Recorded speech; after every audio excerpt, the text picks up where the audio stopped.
Salam. Bugün biraz dərs haqqında danışmaq istəyirəm. Amma elə motivasiya tipli yox. Sadəcə real olaraq. Bəzən dərs oxumaq çox çətin gəlir. Kitabı açırsan, amma fikrin dağılır. Telefon daha maraqlı gəlir.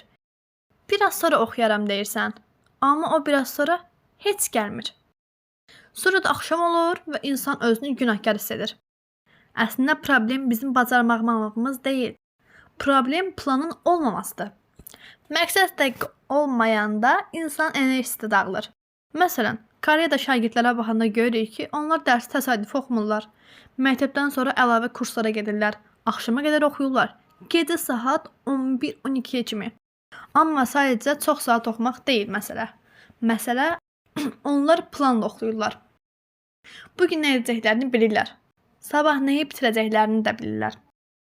Onlar hər şeyi bir anda etməyə çalışmırlar.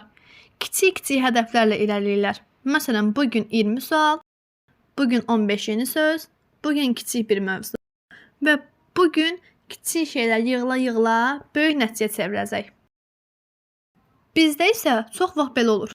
Ya ümumiyyətlə oxumuruq, ya da birdən-birə 5 saat oxumağa çalışırıq və tez yoruluruq. Halbuki əsas olan davamlılıqdır. Hər gün az da olsa etmək. Bir də telefon məsələsi var. Dərs oxuyuruq, deyirik. Amma hər 5 dəqiqədən bir bildiriş gəlir. Beyin hər dəfə diqqətini dəyişəndə yenidən fokuslanmaq üçün vaxt itirir. Ona görə də ən sadə şey dərs vaxtı telefonu uzaq qoymaqdır. 40 dəqiqə sadəcə dərs, sonra 10 dəqiqə fasilə, 40 dəqiqə dərs, 10 dəqiqə fasilə.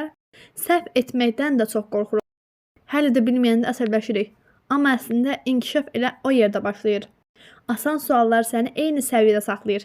Çətin suallar səni böyüdür. Özümüzü başqaları ilə müqayisə etməyimiz də bizi yorur.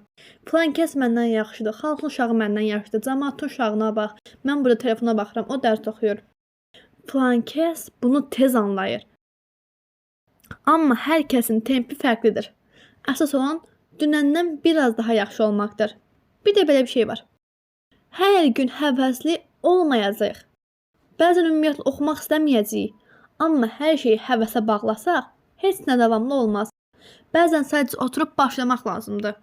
Başlayandan sonra davamı gəlir. Ətrafa da çox təsir edir. Əgər yanında boş ver deyən insan varsa, sən də boş verəcəksən. Ona görə ən uyğunu o insanı həyatından çıxartmaq olacaq. Amma yanında məqsədi olan insanlar varsa, sən də istəməz irəliləyəcəksən. Əslində mövzu çox sadədir. Böyük dəyişiklik üçün böyük hərəkət lazım deyil. Hər gün kiçik amma davamlı addım kifayətdir. Bu mənə də aiddir. Mən də belə idim, amma bunların dərs çıxartdım. Bugün bir səhifə artıq oxumaq, bugün bir mövzu artıq başa düşmək, bugün telefonu biraz daha az istifadə etmək. Belə-belə insan dəyişir. Birdən-birə yox, yavaş-yavaş. Və bir gün geriyə baxanda görürsən ki, əvvəlki sən deyilsən. Daha məsuliyyətli, daha planlı, daha güclü. Sadəcə hər şey sabaha saxlama. Çünki sabah çox vaxt gəlmir. İndi kiçik bir addım atmaq bəzən ən böyük qərardır.